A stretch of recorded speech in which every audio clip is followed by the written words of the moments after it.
And the livelihoods of pastoralist communities in Kajiado are worsening as a drought continues to bite.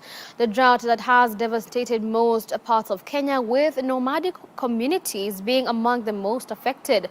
Their animals have been wiped out, leaving them without food to eat as they rely on livestock and livestock products. Now, our reporter Dolly Mwirigi toured Ibisil in Kajiado County and filed for us the following report, which we will go through this feature, which is not sports-based, and right after this, we'll be back with Friday Frenzy.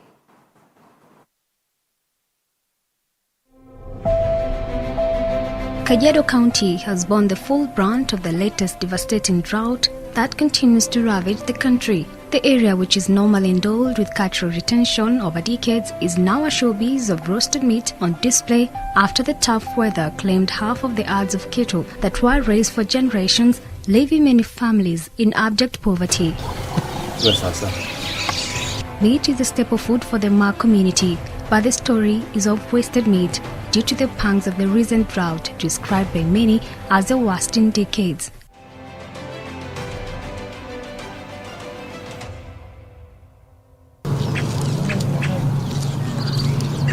Four months ago, we toured Torosei area, located at the southern side of Kajiado County, edged on the border of Kenya and Tanzania. And 4 months later, we are touring LBCs not far from Kajiado town. The situation is getting worse. One is welcomed by marks of dead and dried up cattle.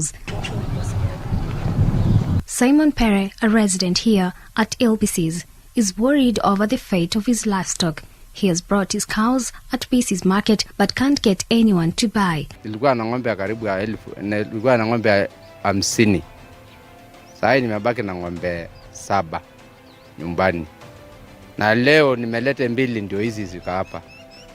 Na hizo nimekosa wale hata nauzia. Nilikuwa nimeleta gari ya mwenyewe anataka pesa yake. Na hii ng'ombe nawekwa 3000, nyingine nawekwa 2000.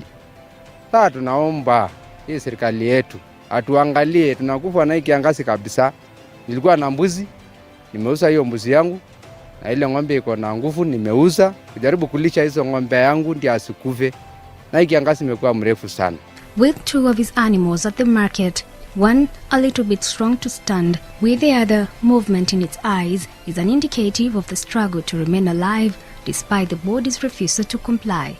Wakati ingine tulihama side ya Kiserian, side ingine tumeenda mpaka Emali, tumerudi mpaka pande hii sasa. Tuko nyumbani, baada hajanyesha tu.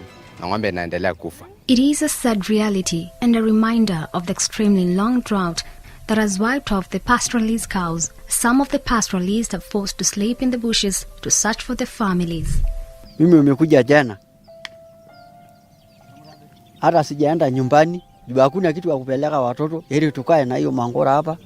Simu naye hata unapigiwa, sasa unaenda nyumbani na hakuna ng'ombe hapa, kuna ununuaji.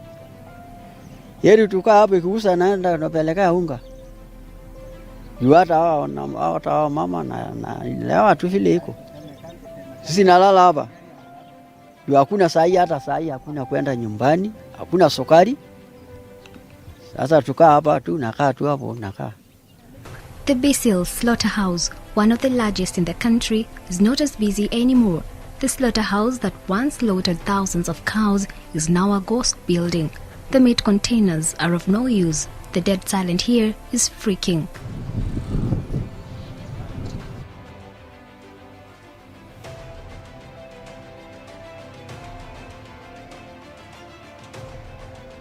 More than 500 cows are buried in this pit, which is just next to the Basil slaughterhouse, and in most places in this area, animal skeleton and fresh carcasses can be seen. Herders, particularly men, are agonizing silently. No food, no water. Around the Basil slaughterhouse, the vultures can be seen making a feast of the locals' painful doses.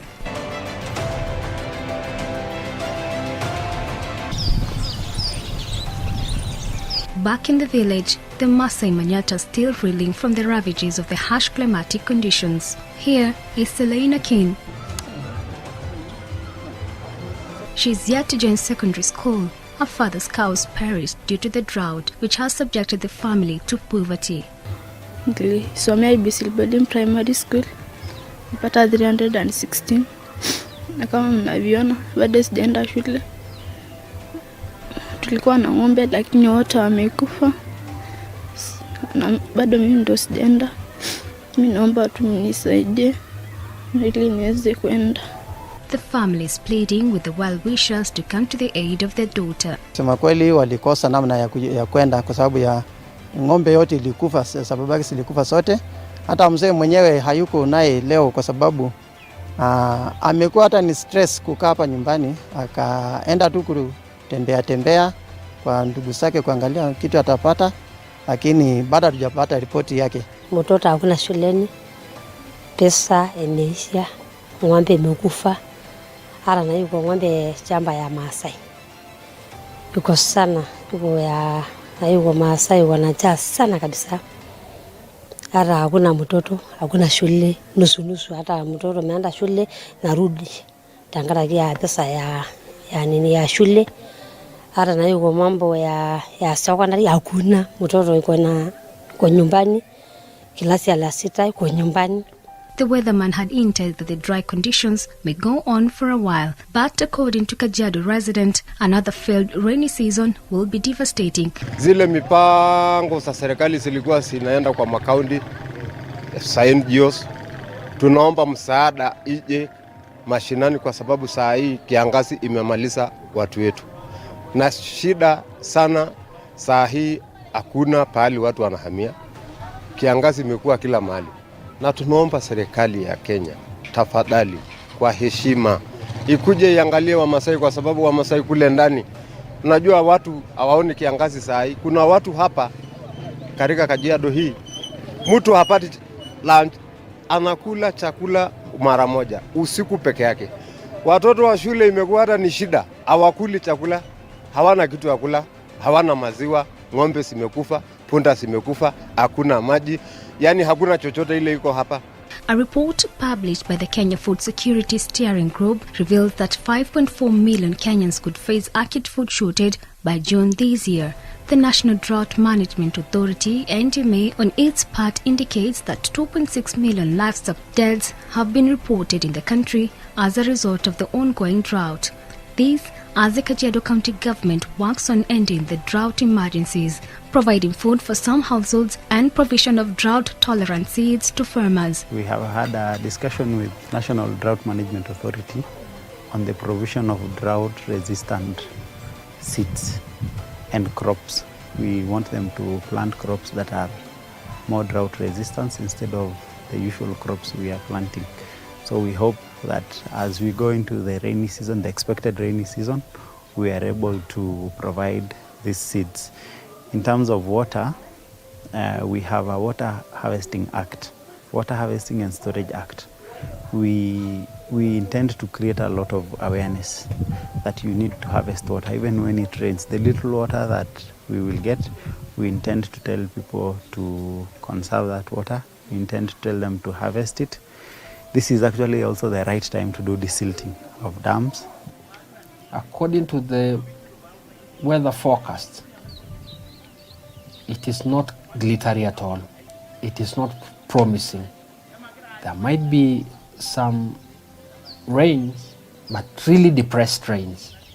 That means as a country, as a county, we need to think about food security. And feeding of people. Otherwise, we will lose a lot of lives through this hunger. Kajiado County Deputy Governor Martin Moshisho on his part says the education sector has also been greatly affected. 40% kids that are still at home. Those who manage to be in school are still facing challenges of food, challenges of water. There is water shortage in schools. A lot of schools are contemplating to close down their schools for lack of food. And that is the same scenario at home. The most affected categories are lactating mothers, the under 5, the elderly, they are so much affected. The Deputy Governor is now calling upon the well-wishers and other members of the public to help whenever they can so as to address the looming drought in the area. Yes, we are not doing it in isolation. We need the national government, within non-governmental organizations, all actors, partners to come on board. Even the international community, we are telling them that the situation is dire in Kajiado. They need to come to the rescue of lives in Kajiado. Yeah, so we have got a plan. Yes, we had got a budget. A big chunk of that budget has already been consumed, but the remaining we will commit to support the feeding program. Should the rains pour sufficiently and fill up water sources and breathe life into the pastures, there may still not be enough food for the livestock. That is likely to take a long time.